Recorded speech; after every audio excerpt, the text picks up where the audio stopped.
Hi, everybody, and welcome to another episode of ProSeller Talk.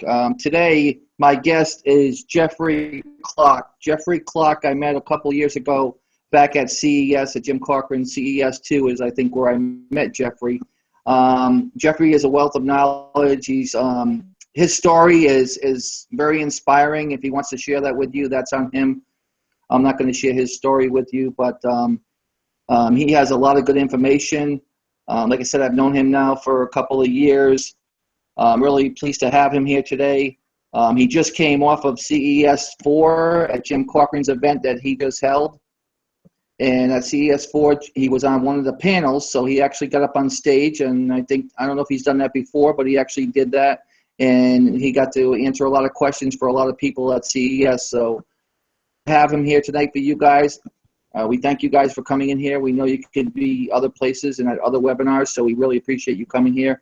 And Jeffrey is we're basically going to have a question and answering type session today. I'm going to ask Jeffrey a bunch of questions, and Jeffrey can talk, so he's going to answer these questions and give you a lot of information about how he started and things like that.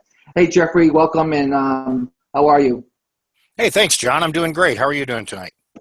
I'm doing awesome, my friend. Fantastic. So Jeffrey, let's get started right away.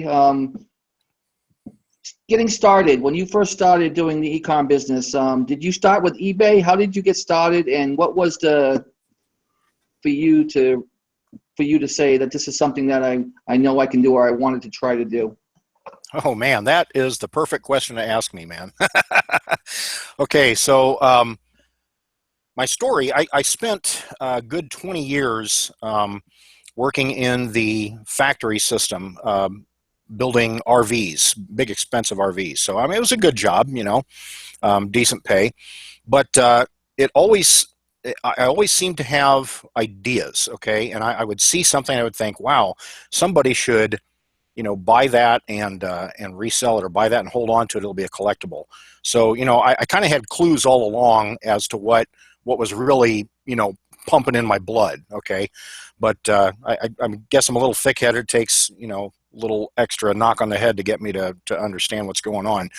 So in 2006, then, I was working at the factory, and I noticed that they had this huge shelf of parts, just inventory pulls, like something would change in the model. They'd change the furniture, or a switch on the dash panel, or some of the trim or something, and the stuff that they're not using in production anymore, they'd pull and stick on the shelf. So I asked, well, what do you guys do with this stuff? And they said, oh, we just take it over to the auction house. And I said, well, can employees buy this? They said, oh yeah, we sell to employees all the time. So I started buying stuff off of this rack, and I mean, like, stereos and some big expensive stuff, generators and all kinds of stuff. I started buying some of this stuff and selling it on eBay. And my last year, I left the factory in 2007, but my last year at the factory, I made an extra 14 grand just on the side, just buying and selling, excess parts. So again, that should have been a clue as to what was really my passion. Okay. But anyway, like I said, I left the factory in 2007, and I saw the industry start to go down. That was right before the big crash, and RVs are a big high-end product, so they always feel economic pain before the rest of the market does. So I was noticing that the market was in for some rough times, and I was praying about it. I'm a praying man, and just asking the Lord, what am I going to do? And He encouraged me that it was time to quit my job, and so I listened to Him. I quit my job, and my wife and I started an editing and ghostwriting business. We would ghostwrite books for people, or take their editing projects. And that was fun, and we were pretty good together. But it produced several lean years. But I kind of put the online selling was always just kind of a side thing going on. In 2008, then, in addition to selling a few things on eBay, I started getting into Craigslist and selling a few things on Craigslist. And I actually sold real estate. I sold 2 houses on Craigslist, and boy, that's a nice little commission, when you can pull that off. So again, that was another clue. Most people don't sell big things like houses on Craigslist, but that was another clue as to what, my passion was. But I still didn't quite get it. And then in 2013, my wife, we'd been doing some editing and writing for Jim Cockrum, and my wife said, why in the world aren't you doing Jim's Proven Amazon course? That really seems like something you'd enjoy. So, smart men listen to their wives, right? And I said, okay, I'll try this out. So I got the Proven Amazon course in 2013 and started into it part-time in September of that year. Really, really enjoyed it. I mean, I had a ton of fun with it. But again, it was still, just kind of a part-time thing, just on the side. So in August of 2014, then, my wife passed away. And again, I'm a praying man, so I turned to the Lord and I said, what in the world am I going to do now? I mean, we've got a business together. I can't do our together business by myself. And He told me the thing that I should have recognized all along, that online selling was really my passion and was really something that He had gifted me for. And He said, look, you're doing all this selling part-time. Just flip it around. Do your selling full-time. Okay. If you want to do some editing on the side part-time, that's fine. But this is what I've gifted you for. So September of 14, right after CES2, I went whole hog into full-time Amazon selling. And John, I was amazed. My first year of selling on Amazon, I did 6 figures just on Amazon as a complete one-man show, no help. So that was more money than I'd ever made in my life in the factory. But it just confirmed for me, okay, this is what God's gifted me for. This is what I was meant to do. And through that, and I'm not patting myself on the back saying, hey, I'm the world's best seller, but I am smart enough to listen to God when He tells me what's going on. And He's really shown me a lot of like the philosophy behind online selling and the mindset. And so I started my group in the middle of last year, the Sources Apprentice group, and I really, really enjoy teaching people how to think like an online seller, because there are certain mindsets that we have, and they're totally different from what, people tell you sellers do, because the popular mindset is, oh, you buy stuff for $1 and then you sell it for what, $75? Or are you ripping people off? Well, no, you're not ripping people off. Okay, if you rip people off, you're forcing them to pay money that they don't want to spend. That's not what we do, right? I mean, we find what we do is we connect people. Okay, we make people happy on all fronts, because the person who's, let me give you an example here. The person that I'm buying from at the garage sale, they're sitting there and their goal is to clean out their attic because they got too much junk in the attic, right? So they just want to get their attic cleaned out. Well, I'm happy to go help them clean out their attic. Okay, I don't want them to have to deal with this stuff after the sale, so I'll go over to the garage sale and I'll help them clean out their attic, help them get rid of their junk. Okay, you only want $1 for this board game? Okay, I'll give you $1 for it. Now, then what I do with that board game is I put it on eBay or Amazon or whatever, and somewhere out in wherever, Arizona or Montana, I live in northern Indiana, by the way, somewhere out in Arizona or Montana, there's somebody who remembers this board game from when they were a kid, and they've been looking for it for years, okay? Or it just suddenly came to mind. They're like, I bet my kids would enjoy playing this game that I used to play, when I was a kid. And so to them, it's a very valuable game. And in their mind, they're thinking, that game is pretty old. It hasn't been produced for 40 years. There's probably not very many of them out there. I bet I'm going to pay, $30 or $40 for this game. Well, if I, as a good seller, have done my research, then yes, I have the game priced at $30 or $40 for them, okay? And when I do that, then I'm agreeing with the buyer as to the value of the game, okay? So they're looking to spend $30 or $40 for a game so they can bless their kids with it. And in all honesty, John, if they would see this game online for $1 or $2 or $5, it wouldn't give them the same satisfaction as knowing that they've spent the money that they thought they were going to spend in order to provide fun times for their kids. So as the seller, as the middleman, as the in-between guy, I make everybody happy. The person I buy from is happy and the person I sell to is happy. And then I'm happy because, I make money to put food on the table for me and my kids.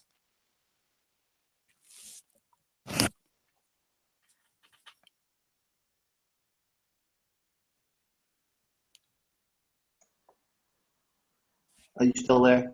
Yes, I'm still here. Did you lose me? Okay. I didn't know if you froze or whatever because you stopped. I sometimes might freeze. So I would like to ask, and a lot of people probably are curious, is eBay still viable? I know Amazon, everyone says Amazon, Amazon, Amazon, but we're always saying because of brand restrictions and things like that, that you should be looking at other avenues. I love the fact that you do Craigslist. I think that's another avenue that a lot of people don't look at. We could talk a little bit about that if you would. But also, what about eBay? Do you think more people, because of what's happening with Amazon, are going back to the eBay side a little bit? Well, I do think people are going back to eBay. I think eBay is a very, very hot market right now, and for more reasons than just Amazon restrictions. I think actually the biggest factor in eBay's growth right now is their new CEO. Over the last several years, when they started cracking down on sellers and just making things difficult, a lot of sellers just left. They got tired of it and said, this is crazy. I can't make money on eBay anymore, and they left. Well, that's fine. I mean, people are going to quit when things get hard. But those of us that are resilient and say, well, I'm going to ride this out and, see what happens and change my business model if I need to adapt. That's the key word right there, is adapt, And the Amazon brand restrictions right now, I think it's the same thing. There's a lot of people that are screaming, oh, the sky is falling, you can't do RA anymore. There's some people saying you can't do books anymore on Amazon. I don't buy that. I don't think RA will ever be dead. I don't think books will ever be dead. Are you going to need to change? Of course you will. but you're going to need to change no matter what market you're in, no matter what channel you're selling on, no matter what product you're selling. You've got to be ready to change. Okay, so the rules change, great. Read the rules, read the fine print, figure out what's different, and change what you need to change to prosper. I mean, like you said, I've been in eBay since 2006. I've seen a bunch of changes since then. It's way different than when I started. But, it's a good thing because I'm making a ton of money right now on eBay, a lot more than I ever have, because you watch the rules, you do what you need to do, and you change with it. The thing that excites me so much about eBay right now is the CEO. He's been in place for, I think, a year, maybe. He seems to be a really smart guy. I'm sorry, I don't remember his name right now. Devin something maybe. But his attitude is, look, guys, the sellers are our bread and butter. If we don't have sellers selling stuff, then we don't have an eBay. So, it's not that he's yanking all the rules and saying, any fool can get on here and sell. I think that's what caused a lot of eBay's problems in the past. But what he's doing is he's making it easier for smart sellers, okay, and people who are really serious about selling. So you don't just get the weekend jockey who, thinks he's gonna make a mint with no effort. Well, no, I mean, it always takes effort, whether it's eBay or Amazon or Craigslist or whatever. You got to hustle. I mean, that's the thing. You hustle and you learn while you're going. And a lot of the changes that he's doing with eBay now, I think, are going to be really, really good for sellers, and I'm pretty excited about it. So, I encourage, when I'm teaching my group or when I'm coaching students or whatever, I always emphasize to people, diversify as much as you can. Don't just rely on one thing. Okay. Now, you may have a specialty. I've got specialties. Of course, everybody's going to have a specialty because of your passion, because of your interest, because of your knowledge. My first book that I wrote a year ago is How to Start Your Amazon Business by Sourcing and Selling Books. And, it's been great for me. It's opened up a lot of avenues, but, it kind of branded me right away as the book guy. So people see me or they talk to me and they're like, oh, you're the guy that does all the books. Is that all you do is books? Well, no. I mean, books, honestly, John, are about probably 15, maybe 20% of my inventory. But it happens to be a specialty of mine because, I'm good at recognizing them, sourcing them cheap, selling them high, and finding good value. Lately also, John, and my second book that's coming out hopefully soon, not as soon as I wanted, is on vinyl albums. I think the vinyl album market right now is just huge, and I've made thousands of dollars this year on vinyl albums. I mean, they're cheap, they're everywhere, and if you know what you're doing, you can make some really good money. I think my average sale price on vinyl albums on Amazon, my average list price is like $29 an album. So, it takes finding the right titles and knowing how to price them. And again, that's another thing. Albums are really, really, really labor intensive. Okay. It's really a pain to look them up. They're hard to source out in the field. It's almost better to just buy the whole box and sort through them at home. They're hard to process, to inspect and clean them up and play test them. If you see scratches or whatever, they're hard to package. I mean, it's just a difficult thing. But again, that's where, the people that just want to make an easy buck are not going to get into vinyl albums because it is very labor intensive. And so the people that want to hustle, those are the ones that are gonna go after that. So anyway, so like I said, yeah, I've got a couple specialties, but diversification is just huge. And this is how I present that. I know several sellers who are insanely successful just selling one thing, okay, whether it's toys or books. My gosh, I mean, I know 7, 8-figure sellers that just do books, okay? But if all your inventory is books, then your target market is readers and gifters, okay? Birthday and Christmas gifters, and that's about it. Okay, so that's your target market. So now let's say you add toys into your inventory. So now your target market expands to parents and grandparents and even kids if their parents allow them to shop. Now let's say you add sports equipment. Now you have added athletes and exercisers, okay, workout people into your target market. Now let's say you add automotive products, you add gearheads, you add baby products. Now you have mothers and grandparents. You keep adding more products and your target market keeps expanding. So the more diversified your inventory is, the bigger your target market is, so that when one category is soft, like say baby products is soft a certain time of year, well, maybe books is hot at that time of year because it's textbook season. Maybe when books goes down, then kitchen appliances goes up, or clothes or shoes or whatever. Okay, but the more diverse you are, the better your business is throughout the year.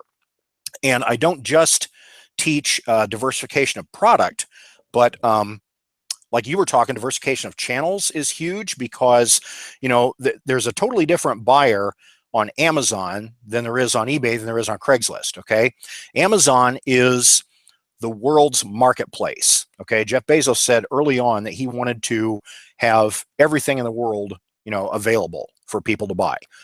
Okay, so this is the world's marketplace. So you find things that are new in package. That's what goes on Amazon for the most part. eBay has always been thought of as the world's garage sale. Now, they're kind of shedding that image a little bit, or trying to, but it still is a great market for collectibles and vintage products and antiques and stuff. So, now having both of those channels going, when I'm outsourcing, I'm not just looking for the new in package stuff for Amazon, but I'm also looking at these these quirky little decorations, or antique whatever, razors or radios or hair dryers, or that sounds goofy, but I've sold all that stuff, John. It people love that old vintage stuff. I mean, my gosh, I found, here's a great example. One estate sale I went to, they had a couple of lava lamps that they were selling. And I thought, oh, lava lamps, this is pretty cool. Surely I can sell these things. So I picked up these lava lamps for $3 a piece. All right. And researching lava lamps on eBay, yeah, they go for 15, 20, 30 bucks, depending on whether they work or not. But the thing I noticed is one lava lamp I had didn't look like your standard lamp. Okay. It wasn't just your standard gold base with the red goo floating in the jar. This thing was shaped. It had kind of a weird hourglass shape with a cone on the top, and it was silver. And then it had these three pointy legs coming down off the bottom. And I looked at that and I thought, geez, that looks like a rocket ship. Okay. So I tried Googling rocket ship lava lamp, and I couldn't find it anywhere. I didn't find it on eBay. I didn't even find it on Google. So I thought, all right, I'm calling this a rocket ship lava lamp. Now, I could have just thrown this up on eBay for 15 bucks and got my 15 bucks out of it. But I thought, eBay is a collector's market. eBay is a vintage market. eBay is a place where people go to find the weird stuff, right? So I branded this with my eBay listing. I said, super rare, George Jetson, NASA. I used all these keywords, right? Space age, rocket ship, lava lamp, and, plugged it in so I could get pictures of it working. It's lit up and the goo's floating around inside. But I used all these keywords, and I hyped it up as, this super rare collectible. I sold it for $92. Okay. That is what eBay is about. eBay is about the weird, fun, vintage collectible stuff. And I just think it's a fantastic market. It's so much fun to sell.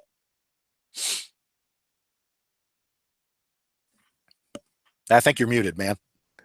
Yeah, I just unmuted myself. All right. I think I try to mute myself while you're talking because I don't want it to come back and forth. But I think that eBay also is still the premier market for hard to find things. Definitely. I think one of the best things about eBay. So I guess if you guys are getting the theme here, what Jeff's talking about, and what I love about this is that here that has a question about what are the eBay changes, a couple of examples, and I think I would just reword that a little bit and saying, what are the changes that eBay has made that would want the Amazon seller who has left that platform back to that platform? I think that's the kind of question I would ask, because there's a lot of them that have jumped ship. Right, right. Okay. So one of the things, and one of the biggest changes that I'm excited about is when it comes to disputes. eBay always just heavily sided with the buyer, and sellers were just out of luck. I mean, and it happened to me about 2 years ago. I sold a TV VCR combo to somebody in California, and again, I'm in Northern Indiana, right? And I got out there, and the guy said, "Well, the tape stuck in it." I said, "Okay, see if you can get it out, and let me know, what needs to be done." Then he said, "Well, it doesn't work," or something else. I mean, he changed the story a couple times. So I said, "All right, well, take it to a serviceman and see what he says, and let me know, and I'll help. I want to make this right with you." So instead of working with me, he just opened a not as described dispute, and I had this huge black mark on my account. My account was restricted for like 6 or 8 months, and I'm working with eBay seller support, or whatever, that customer support, whatever it is, and saying, "Hey, I'm trying to work with this guy, but he wouldn't work with me." But my word didn't really mean anything at that time, and it was shortly after that they started talking about changing their policies, and I noticed that customer support or seller support really started changing their tune also, because at first they were just, they wouldn't listen to me. They were 100% pro buyer, and there's nothing wrong with being pro buyer. I mean, the buyers are spending their money, right? I mean, you want to make things right with the buyer as often as you can. But I really appreciated that the whole attitude of eBay Help changed, and the policies also changed when it came to disputes, so that today, for the most part, 90% of the time, if somebody has a problem with something I sold them on eBay, I just give them a refund, tell them to keep it. Okay, it's not worth the hassle of trying to get it returned and all that kind of stuff. And I'd rather have a customer happy, because that's a customer that's going to come back to me, and it gets me good feedback. I mean, my feedback is 100% all across the board. Okay, even with people who received defective product from me, and of course I don't intentionally sell defective product, but you hear what I'm saying. Okay. But again, anytime there has been any kind of dispute, if it truly is a bad buy, and bad buyers they're so rare. I mean, they're a small percentage of 1%. It's not like that. There's a bunch of people out there trying to take advantage of you. Yes, there are a few bad eggs, but yeah, a lot of it is just attitude. Okay. And anyway, that's one of the things, and one of the biggest things that I see eBay doing to make things easier for the seller. But Craigslist, you're talking Craigslist too. That's I really think that's a fun market. Craigslist is very much a local thing. Part of the success that I've had on Craigslist has been, and I mentioned that I've sold a couple houses.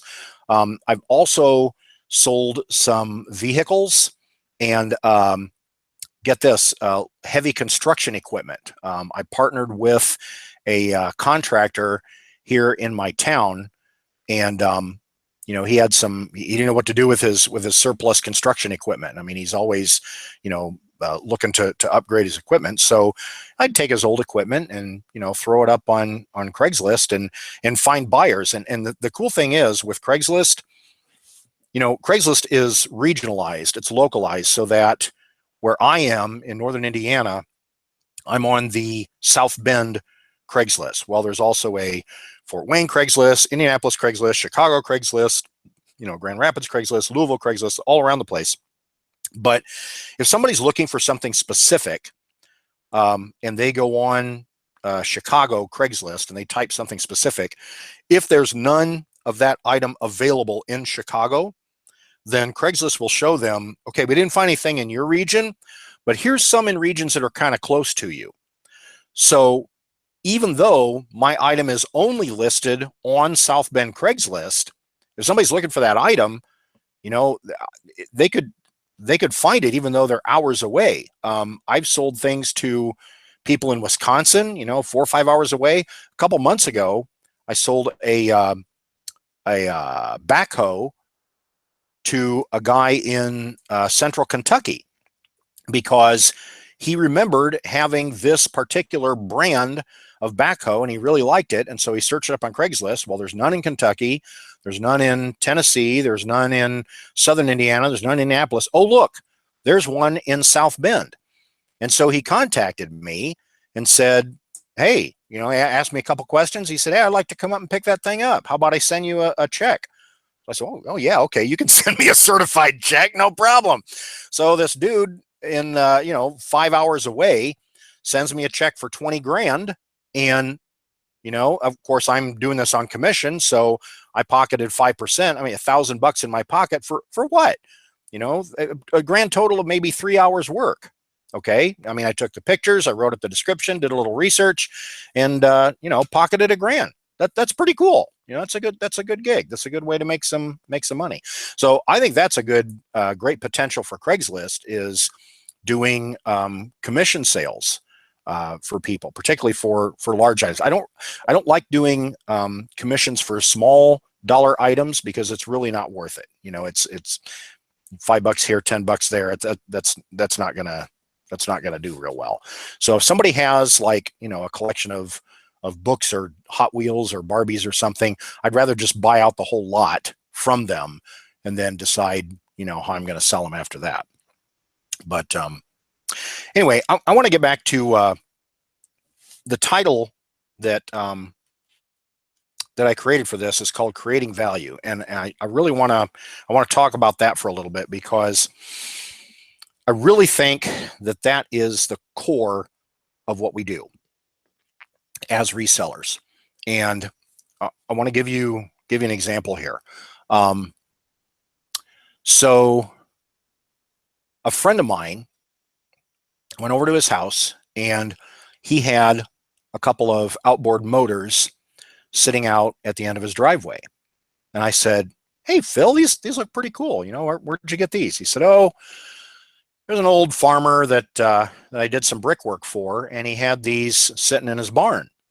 And they were all covered in hay and stuff. And I said, well, what do you want for those outboard motors? He said, those things are junk.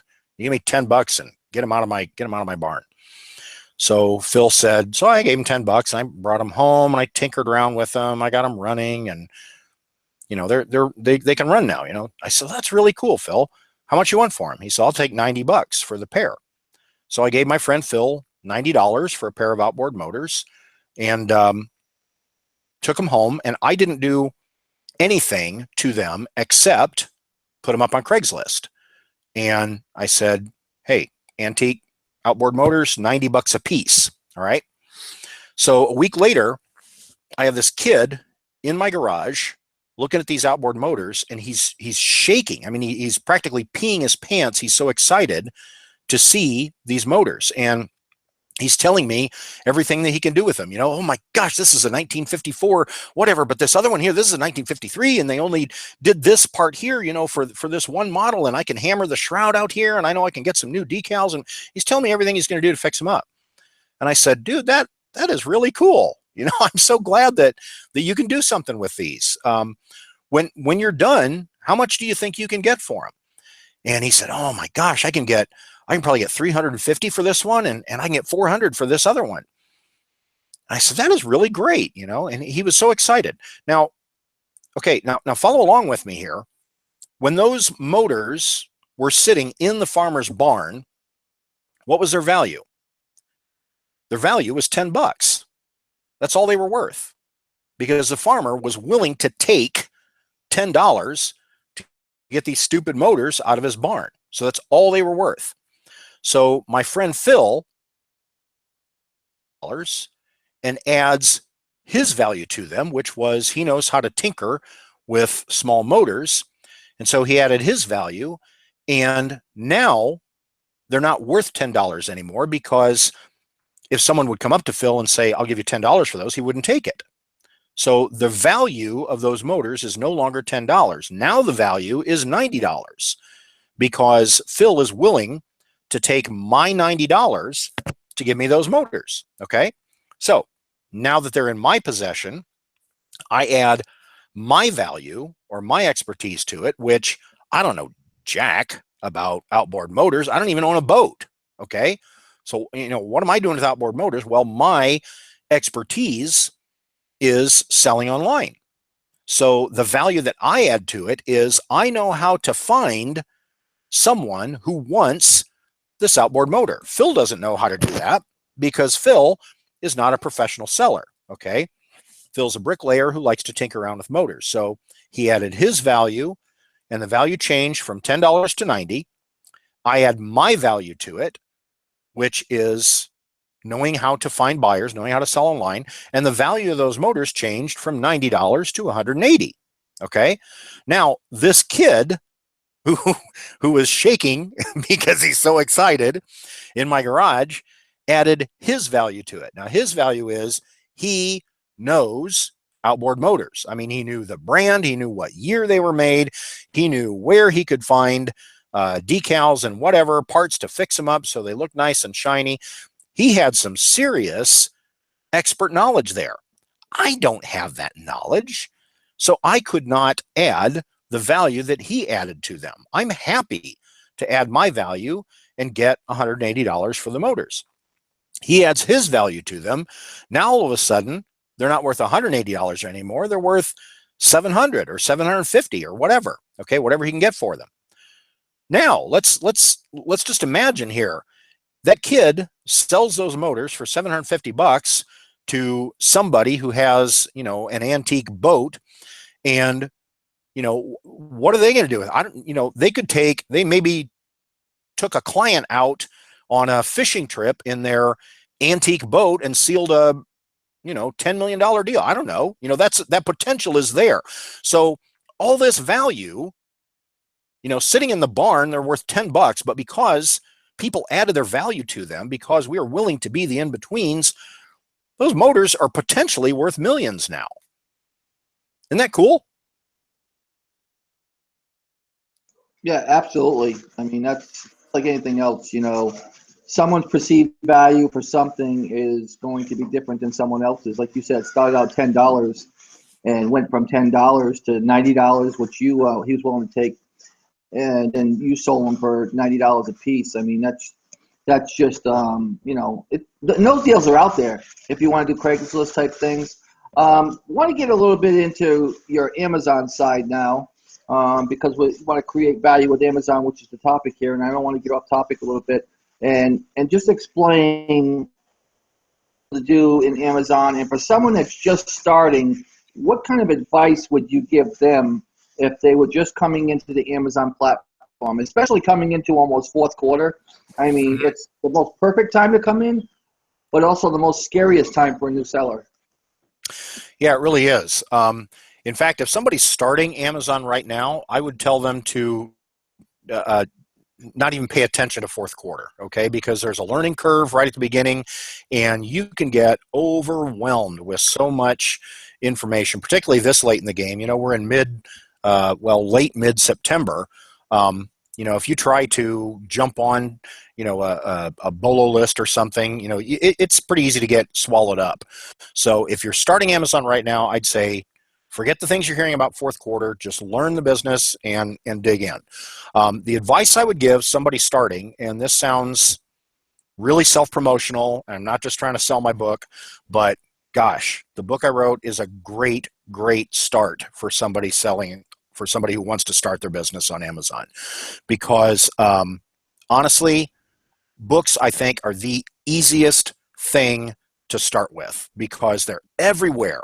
Everybody's got a box of books in their attic, or a bookshelf, in the bedroom or in the office with books they don't use anymore. You can start with stuff you've got in your own house. You don't even need to have money, to go find inventory. Although, once you've gone through the stuff you already have, they're so easy to find. Every garage sale you go to has books. Every estate sale you go to has books. Every auction you go to has books. Every thrift store, you can't walk into Goodwill without seeing books. So I honestly think books are the easiest thing to start with because they're really inexpensive. You go to garage sales and they're usually 25, 50 cents, maybe $1.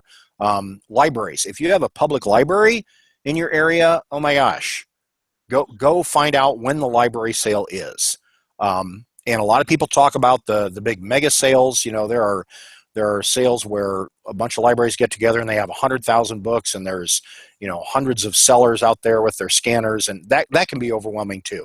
I'd say, you know, if you're starting out, avoid those. Just go to your neighborhood branch and see if they've got a little shelf or a little room or something.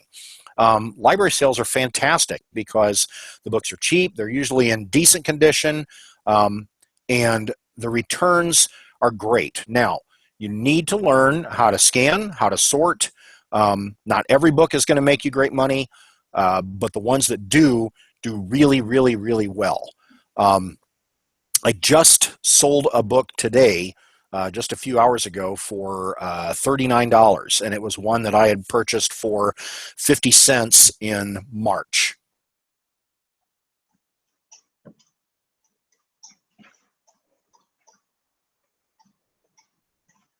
Do we pause you again or no?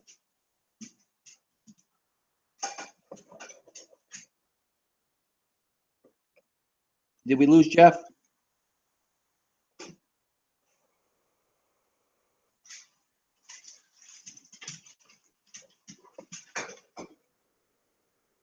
Jeff, are you still there? There.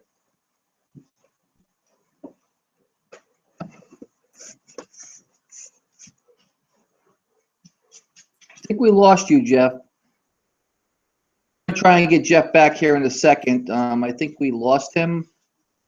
Hopefully he can get back into the room. Yeah, I don't see him, so hopefully we can get Jeff back. I think Jeff's back. Okay, now. I'll go to stores. Did we get cut off? Looks like my... Yeah, we did get cut off, but it looks like you're back. Thing you heard. Yeah, looks like you're back, Jeff. Okay, can you hear me? Yeah, they can hear you. Got cut off for a second there, but you're back. Okay, good. So, yeah, so I think books is really the best place to start when you're starting your Amazon business, because it's low cost, it's low risk, extremely low risk, and they're ubiquitous. I mean, books are literally everywhere. They're easy to find, and the ones that sell well are super high margin. Hey, in the chat, you're asking the name of your book. So if you want to post it in the chat with the name of I know it's not out yet, but if you want to post the name of your book, while you're doing that, I just wanted to add to Jeff's thing about books is that if you're just starting out, and the most simplest way you can start out is retail arbitrage or online arbitrage. I know a lot of people do it, but it's an easier way for you to go wide, not deep. And when you're very first starting out, I know it's fourth quarter, like Jeff said, you don't want to really pay attention to fourth quarter. You want to get the concept of how the platform works, and the easiest way to do that is to put your money wide, not deep. Don't try to buy 50 of an item to sell it because it's fourth quarter. What if Amazon decides to come on, and then all of a sudden, you know, so you buy 4 or 5 of an item and buy lots of them. First of all, you're going to build yourself as a business on Amazon, and you're also going to give yourself a lot more leeway if the price does go down, so that you're not taking a hit on 50 items by maybe only taking a hit on 3 items. So yeah. I would go very, very wide. Yeah, exactly. That is great advice, and that goes back to what I was saying about, you know, diversifying your inventory. And I made the same mistake. You know, when I was starting out, I'm like, oh, I got to find a great selling product that I can buy, you know, a whole skid of. Well, you know, the first thing I sent into Amazon was a case of brand new books, and they had a good rank. But, you know, I sent them in, and I just sat there and stared at my screen and saw 0 sales coming up, right? And I started to sweat a little bit, thinking, oh my gosh, I just made a stupid mistake. But, you know, eventually God kind of tapped me on the shoulder and said, dude, go find some more stuff. So, you know, that's when I went out and started looking for other stuff. And what you're saying is exactly right. Going as wide as you can and looking for, using your wideness to look for those things to go deep on. There's nothing wrong with going deep in a product, but, you know, you need to kind of test the waters first before you just dive in. So let me give you an example. When I go RA sourcing, RA is retail arbitrage, I will if there's a lot of something, I won't just buy off the whole shelf right away unless it's like, super obvious.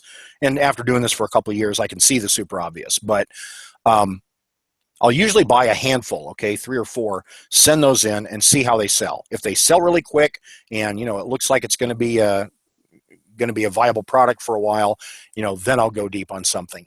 I had something, I've got a store that's about an hour away from me, and it's a huge liquidator. They get pallets of stuff in from all over the place. I don't know where they get it all, but a lot of the stuff is junk. But there's some winners in there too.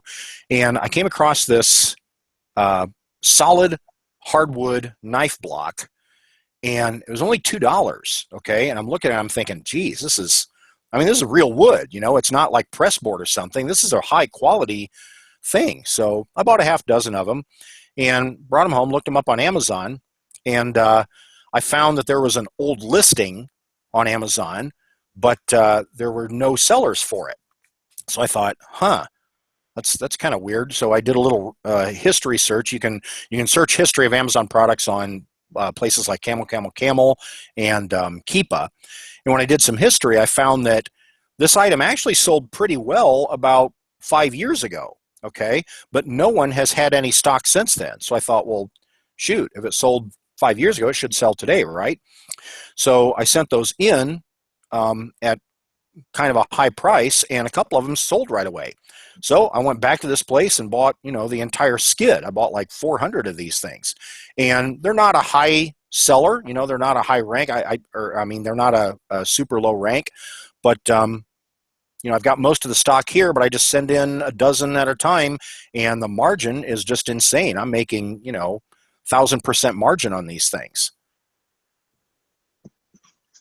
We have a question for you too, Jeff. Kathy says, do you or have you sold on Bonanza before? Now, there's a platform you don't hear a lot of. Yeah, I don't hear a lot of it. I haven't. I've looked over Bonanza, and I just haven't taken the time to get in it. I've talked to a few people that have sold on it, and most of the people I've talked to have been pretty disappointed. So I have yet to be convinced that Bonanza is a good use of my efforts.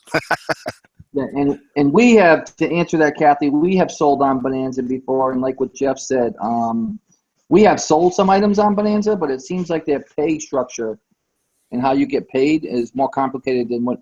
I mean, sometimes you're chasing them down, and I just don't want to be chasing anybody down for my money. Exactly.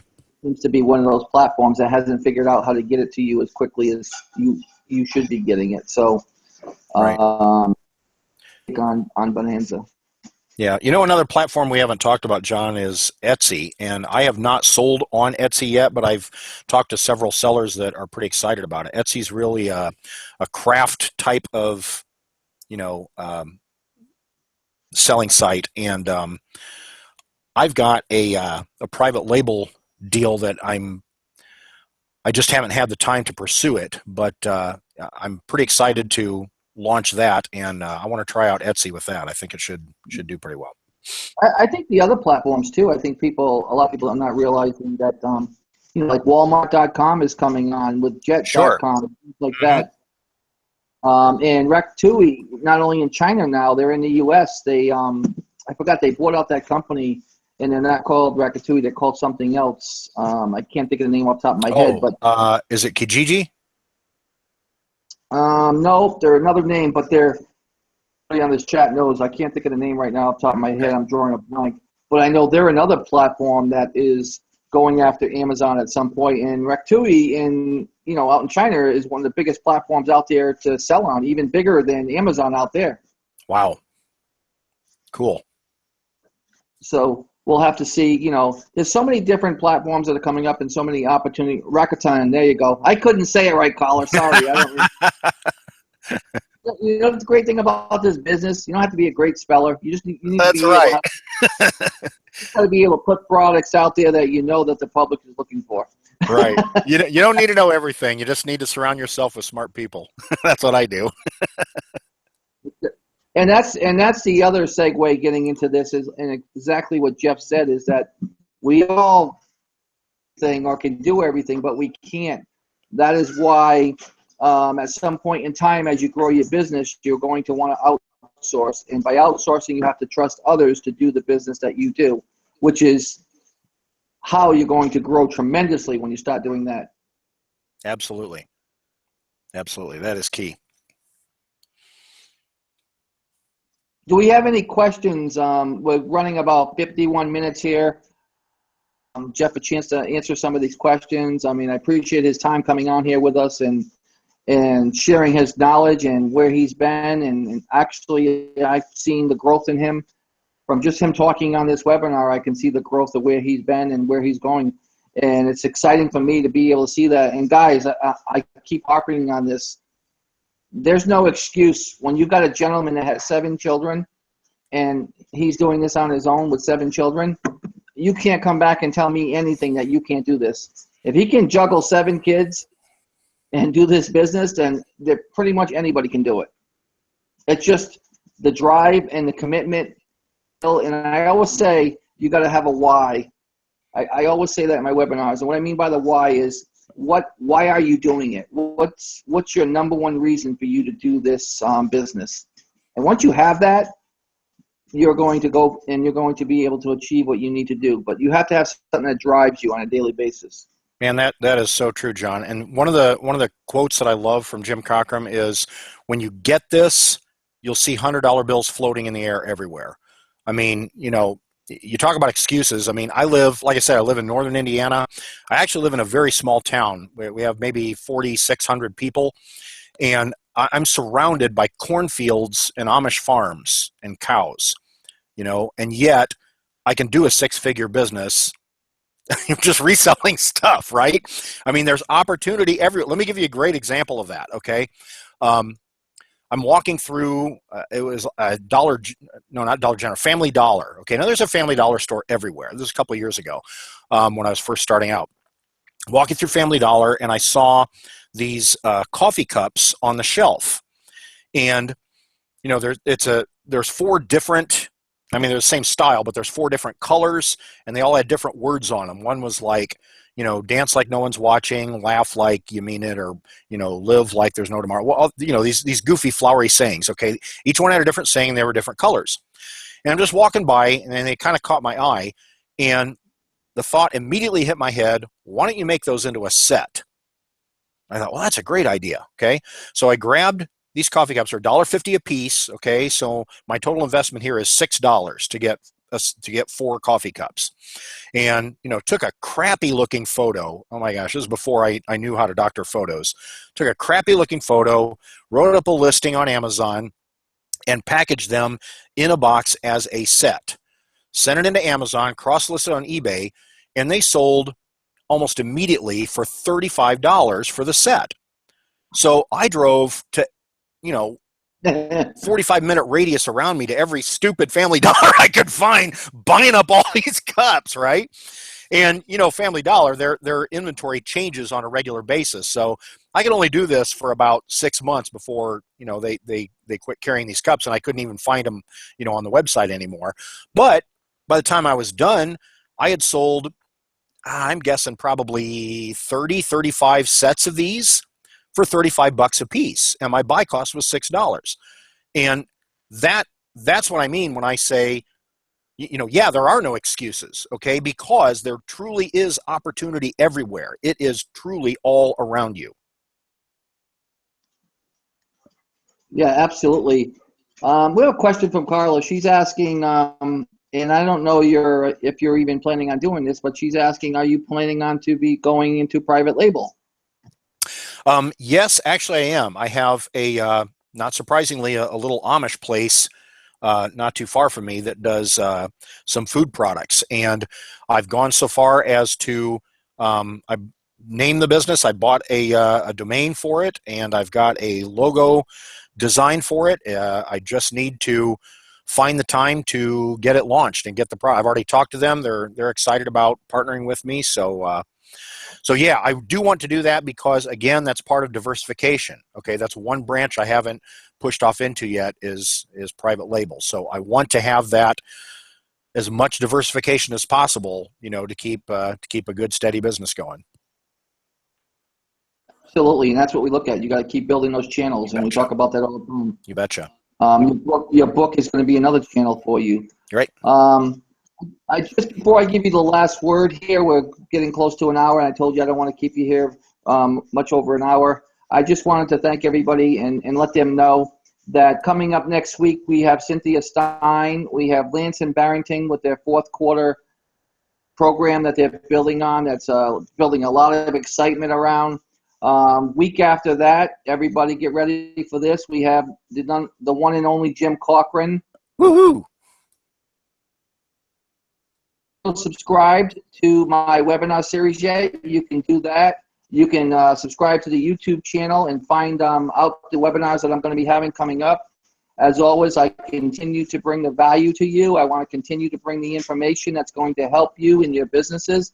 That's why Jeff's here today. That's why we take our time out to come to these webinars and share our information with you, because both of us are on the same page. We love seeing people succeed. We love helping them.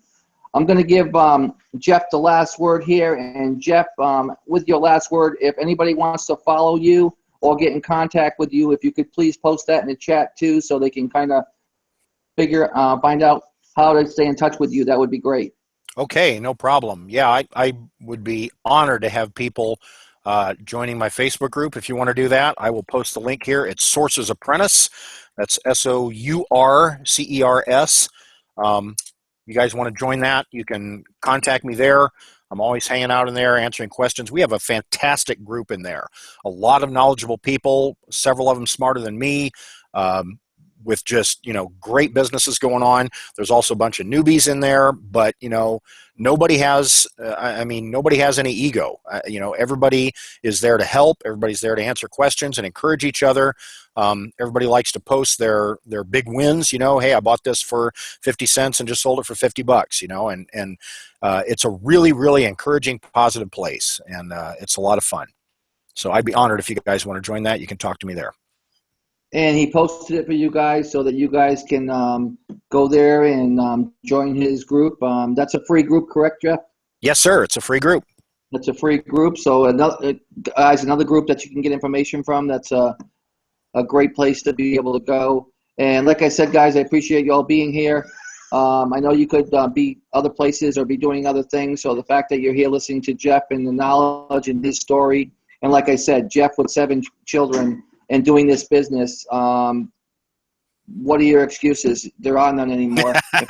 That's right. Hey, and John, if people don't want to join the group, that's fine. I also have a YouTube channel where I am posting regularly with my finds and trying to teach with every single one that I do.